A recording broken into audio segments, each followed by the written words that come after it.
ازيكم يا شباب؟ ايه الاخبار؟ عاملين ايه؟ يا رب تبقوا بخير. انا بس طالع كده اوجه رساله كده، رساله حب يعني وعتاب برضه في نفس الوقت لكابتن حسين نبيب، ونصيحه برضه من اخ صغير كده، من واحد من الجمهور عادي. انا واحد من الجمهور اللي بيعشق تراب نادي الزمالك وعاشق للزمالك، وانا ما عنديش حد يعني ايه. يعني طبعا الواحد طبعا عنده ربنا وبعد كده اهله، بس قصدي ايه، يعني واحد من الحاجات اللي بيحبها نادي الزمالك في حياته، حاجه مهمه جدا في حياتي يعني. ف بص يا كابتن حسين، بص انا هفضل ادعمك لغايه اخر وقت، وهقول لك انا معاك في اي حاجه. بس ساعه الجد لا قدر الله ما الاقي النتائج زي الزفت، محدش هيرحمك. فاحنا بقى عشان اصلا يعني مش عاوزين نوصل لمرحله زي دي. اول حاجه انت، كلنا اهو بقول لها تاني وتالت، هفضل ادعمك لغايه اخر وقت، واللي انت هتعمله انا معاك. جبت جون ادوارد معاك، هقول لك عليه ده تمام وحلو وكل حاجه، بس في فرق ما بين ادعمك واطبل لك. انا مش هطبل لك، بس هدعمك باللي انت هتعمله دلوقتي، وبقولها تاني وتالت، هفضل اقول لك انت تمام ومية مية كده لغايه لما اشوف النتيجه.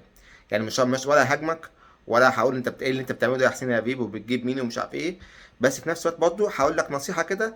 يعني نخلي بالنا، اول حاجه انت راح إيه؟ انت طبعا شفت الاهلي طبعا ما راح كاس العالم للانديه مقارنه بالمستوى العالي هم رايحين في 60 داهيه.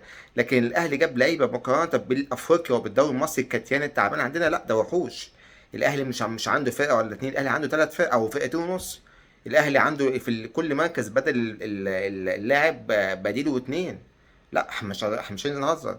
فانت معلش، انت برضه لغايه دلوقتي يعني راح تجيب لي النهارده محمد احمد شريف وبعديه مش عارف حامد حمدان، ايه يعني انا مش طبعا، مع احترامي الكامل ليهم وشخصهم وكل حاجه، انا ما شفتش حاجه من اللعيبه دي سوبر، وبالذات احمد شريف ده. يعني انا اسف لعيب يعني، مش هقول لك ضايع، بس مستواه ما فيش خالص يعني. عامل ايه احمد شريف؟ بص جايب كام هدف ولا مش عارف ايه. ده السنه اللي فاتت مثلا جايب 3 اهداف، منهم واحد في بيراميدز. يعني مثلا لعيب مهاري لا، فشيخ لا، ما فيش عادي يعني، لعيب عادي جدا جدا جدا. حامد حمدان ماله حامد حمدان؟ اهلا وسهلا يعني. انا ما اعرفش. أنا والله العظيم انا مش فاهم. يعني قول لي انت مثلا حامد حمدان احسن من مين مثلا عندنا مثلا في رقم 8؟ ما هو كله شبه بعضه. فبعد اذنكم يا جماعه، مش عايزين برضه ايه يعني يا كابتن حسين، مش عايزين نعيد تاني نفس الكرة. وانت من ساعه ما جيت بقالك سنه ونص ولا سنتين اهو، بتجيب صفقات بالزوفه، ومفيش محمد عاطف ومهاب ياسر ومشلاك وزياد كمان. هنخش بقى في نفس القرف ده، وايشو وميشو وكيشو. ما خلاص يا جماعه زهقنا بقى. ما احنا يا عم، هو انت لازم تجيب 8 صفقات؟ هات لي يا عم صفقتين ثلاثه وادفع فيهم فلوس، بدل ما تجيب لي 10 صفقات حمدان وبندان وبودان ولا. ما مش هينفع يا عم، مش هينفع والله يا كابتن حسين، مش هينفع. بص الاهلي جاب مين؟ الاهلي جاب قنابل. الاهلي فعلا. يعني اقول لك إيه، الاهلي لو عنده مثلا في ماتش عنده فريق كامل ما بيلعبش 11 لعيب، ال 11 التانيين هينزلوا ياكلوا النجيله. لا ما احنا بص يا جماعه، احنا نتكلم بجد. النهارده حتى جايبين واحد مثلا ايه بالنسبه لهم هو ملوش لازمه، محمد شريف مثلا. مع محمد شريف ده اهو، راح مثلا ضحى يعني، راجل طبعا اهلاوي 100% وخلاص وكويس. هو ما كانش الزمالك ان هو فعلا قلبه مع الاهلي، فتمام. مع ان هو مش هيشمها يعني، هو ضحى بفلوس كتير جدا. هو مثلا بره كان بياخد حوالي 75 او 80 مليون في الموسم، دلوقتي هياخد 20 بس، وكمان مش هيلعب.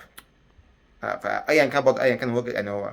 بس شيء يعني، تخيل بقى شيء محمد شيف ده اللي هو ايه، في النادي الاهلي هيبقى هيبقى مستوى ثالث بعد وسام وبعد بلادي شار. بص محمد شيف لا. يعني ده لو جه عندك في الزمالك بمستواك ده يلعب اساسي. وبعدين محمد شيف اساسا فاهم، احنا عارفين واحد زي ده ما بيعرفش يلعب كوره غير قدامك. هو بينزل كده ما في اي ماتشات بيبقى اعمى، ما بيعرفش يشوف بيقلش مش عارف ايه. عندك بيبقى مارادونا برضه، ده مش يعني انا بس بتكلم ان هو ايه. يعني بص الاهلي بيجيب مين؟ الاهلي حرفيا معاه منتخب مصر. انت الماتش اللي جاي الودي يعني ودي او دولي، المهم يعني الاستدعاء اللي جاي في منتخب مصر، انت مش اقل من 15 واحد يبقى من النادي الاهلي ده. يعني انا بقول لك هو النادي الاهلي هيعمل رقم قياسي. او هنبقى عاملين كده زي السودان هم عندهم لما بيجيبوا المنتخب عندهم هم ايه، بيجيبوا مثلا نص الفرقه من الهلال ونص تاني من المريخ، او مثلا تتبع هلال وربع المريخ. فالمواد دي فعلا هيبقى حرفيا كده اهو. انت النادي الاهلي هتزود عليهم 6 لعيبه بس، اللي هم هيبقوا مين؟ صلاح ومرموش ومصطفى محمد ومحمد مثلا ايه، محمد شحاته من عندنا وحسام عبد المجيد وابراهيم عادل والسك على كده. هو ده منتخب مصر، الباقي كله هيبقى اهلي. خلاص يا الاهلي واخد كله. الاهلي منفضك بره وجوه. يعني الاهلي اصل الاهلي سايب مين في مصر؟ ما ممكن يروح منتخب؟ مفيش. فعاوزين يا جماعه نتكلم كده بالعقل كده. فبعدين يا كابتن حسين نركز في الصفقات. انا مش مهم عندي تجيب 8 10 صفقات، لا يا سيدي هات لك 2 3 من مصر يبقوا فعلا يعني لعيبه بجد.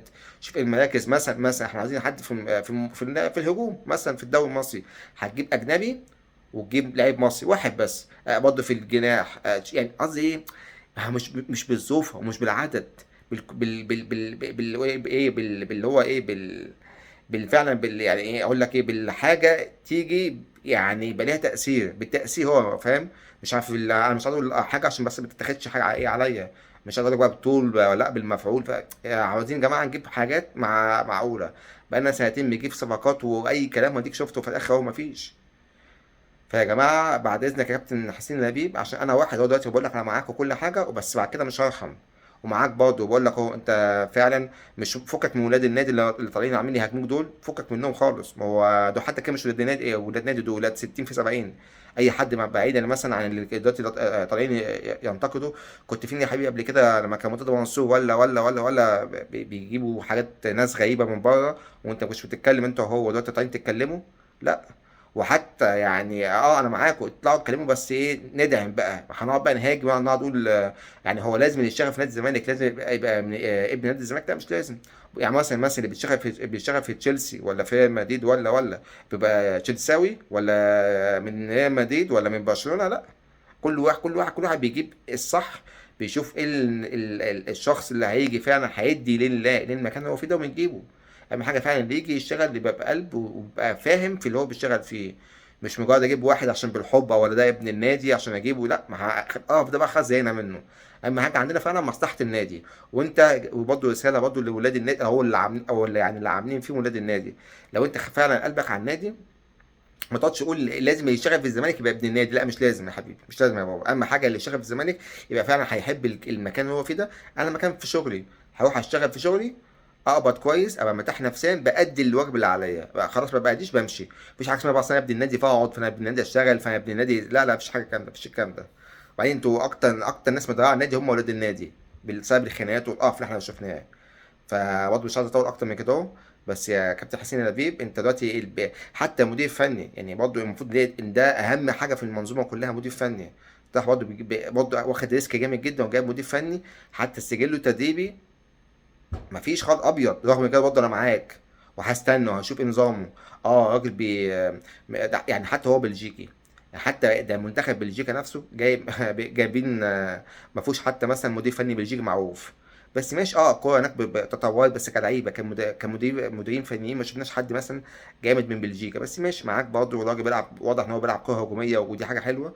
بس ما عندوش خبره بطولات، مش واخد. بس يا عم نقول ماشي، هيجي هنا الزمالك هيلمعه ويظبطه زيه زي غيره. بس اهم حاجه بقى ماشي، على الاقل بقى المدير الفني اللي انت ما عندوش خبره البطولات الفشيخه ده، لازم عشان ينجح يبقى لازم ايه، هتظبط له كل حاجه من ايه، من لعيبه ومناخ مناسب وكل حاجه. فاهم حاجه، تديله فلوسه اول باول، تهيئ له المناخ المناسب، تجيب له كل طلباته واللعيبه فعلا كواليتي. لكن انت هيجي يشتغل مع حمدان واشرف ومش عارف مين وشيف اشرف واسمه ايه ده واحمد شريف ومش شريف ايه. لا مين انت هتجيب جوارديولا مش هياخد بطوله بالعيال دي؟ فبعد اذنك يا كابتن حسين، بعد اذنك يا عم جون ادوارد، لا بدل ما هتجيبوا 80 واحد هاتوا 3 4 لعيبه يبقى عليهم القيمه. بس احنا لو جبنا فعلا يا عم اسوء ظروف 5 لعيبه بس الكواليتي جامد، يعني لا يا عم مش هقول لك هناخد حاجه، بس هننافس يبقى شكلنا حلو. لكن هجيب لي 10 لعيبه بنص جنيه و10 جنيه وخمس، لا وفي الاخر مش هيشيلوا النادي وهيتباعوا السنه الجايه برضه. هنخش بقى السنه الجايه نجيب لعيب ونودي 2 ببلاش و2 اعاره، مش عارف ايه القرف ده، ونبيع واحد ب5 جنيه. لا ارحمونا يا جماعه، ارحمونا والنبي. انا بس حبيت بس اقول الكلام ده عشان الناس اهو تبقى هو الفيديو ده هيتاخد عليا اهو. انا مع النادي قلبا وقالبا. بس يعني لا قدر الله لا قدر الله لا قدر الله اي فشل بعد كده، سواء في مدير فني ولا لعيبه، ما حدش يزعل مني وهطلع انتقد يعني هبهدل الدنيا. فبعد اذنكم يا جماعه، بعد اذنكم حطوا النادي قصاد عينيكم. واكيد طبعا ما حدش فيكم عاوز يفشل، بس يعني ايه، يعني ربنا يعرفون بالعقل. نجيب بس صفقات عليها القيمه. وبرضه رايحين برضه، ما اعرفش سمعت في اشاعه رايحين تجيبوا واحد من هداف مش عارف نادي طنطا بيلعب في دوري المحترفين. يا جماعه بطلوا عبط يا جماعه بقى، انا لسه في النفس. فطبعا يعني خلاص يعني عاملين اللي يجيب اللعيب اللي يجي يشيل الفرقه، لعيب جاهز زي كده ما النادي الاهلي بيجيب. اه اوكي، هتقول لي النادي الاهلي بيجيب لعيب غالي قوي بيفيش عشان معاه فلوس، ماشي. انا اجيب حاجه اقل سنه، ما اكيد في كويس خلاص. يعني ايه مثلا، خلاص النادي الاهلي اخد كل اللعيبه كويسه في العالم؟ لا، في لعيبه تانية كويسه وارخص وبتاع وهعرف اجيب. كانت هتقعد تجيب لي 10 لعيبه كل واحد فيهم بنص جنيه، مش هيعملوا حاجه يا حبيبي.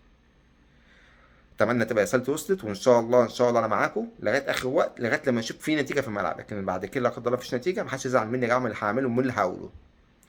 انا قلت وربنا بقى ايه، ربنا يستر بقى، واتمنى ان شاء الله اللي جاي كله بخير نادي الزمالك ان شاء الله. يلا سلام.